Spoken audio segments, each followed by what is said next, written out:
Samantala, tuwing uulan, parusa po sa ilang residente ang pagtaas ng level ng tubig dyan po naman sa Roxas District sa Quezon City. Kaya naman, kumustahin na po natin ang kanilang sitwasyon doon. May live report si Tony Pep Gaba. Maraming salamat, Connie. Ito nga ang ating mga residente at kawani ng Barangay Roxas ay nakaabang na dahil nga sa 4 na streets na affected nitong dumadaloy na tubig na ito sa ilalim ng tulay mismo ay mayroong kumulang na 2,000 mga residente na maaring maapektuhan ng tubig, ng pagtaas ng tubig. Kaninang alas 12, bandang hating gabi ay napabalitaan nga na malakas ang pagbuhos ng ulan. Dahilan para umapaw ang tubig nito, kaya kaninang alas 3 ay nasa orange level na ng meter ang tubig, ang pagtaas ng tubig na ito. Kaya naman ang ating mga residente, kasama na rin siyempre ng kawani, kasama pa rin natin si Sir Renato Fernando, ang Head of Environment and Sanitation ng Barangay Roxas. At ready na. Balita ko po, Sir, kayo po ay sumailalim po sa intensive na training para po sa ganitong mga klase ng mga pagbaha. Oo, under the city government, kay Speaker at saka sa Red Cross pa. Opo. Ngayon, ang ating po mga kawani, ang ating po mga residente kasama rin po sa training. Hindi, may mga kasama rin na leader ng organisasyon. Opo. Which are residents po? Yes. Alright, sir. Ngayon pong nakaabang po tayo na bumalik naman po sa white level po yung tubig. Bumalik na naman.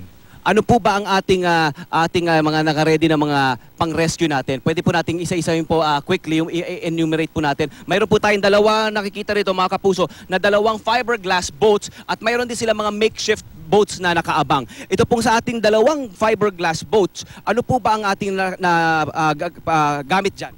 Meron kami mga life vest, boat floater, tapos meron kami nylon cord kasi ginagamit namin yan sa paglikas. Sa pagtali po? Pagtali, oh. Tapos meron kami radio communication dito, saka plus lights. Opo. At saka yung mga ibang gamit pa. Meron din kaming yung megaphone. Megaphone. Kapag umabot po ng orange level ang ating tubig, nagwawangwang na po. Meron na pong siren.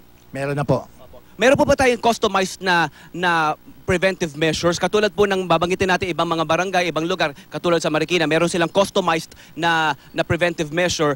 Kayo po ba meron po pang kayong ganung klaseng measure?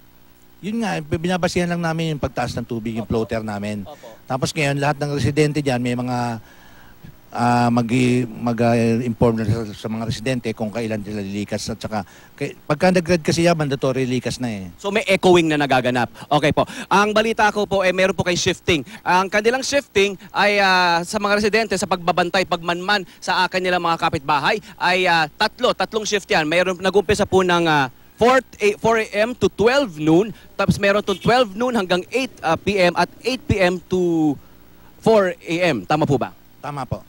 Alright. At ngayon umuulan pa rin, nag-umpisa na namang umulan, bagamat manipis naman ang pagbuhos nito. Pero nakaabantay po tayo dito sa river ito dahil umaabot po ito sa San Juan River. Kaya 4 na streets at iba't pa mga karatig na barangay ang apektado at nakabantay po ang ating mga kawani at mga residente. Maraming salamat. More updates sa aming pagbabalik. Balik sa inyo, Igan. Maraming salamat, Tony Pep Gaba.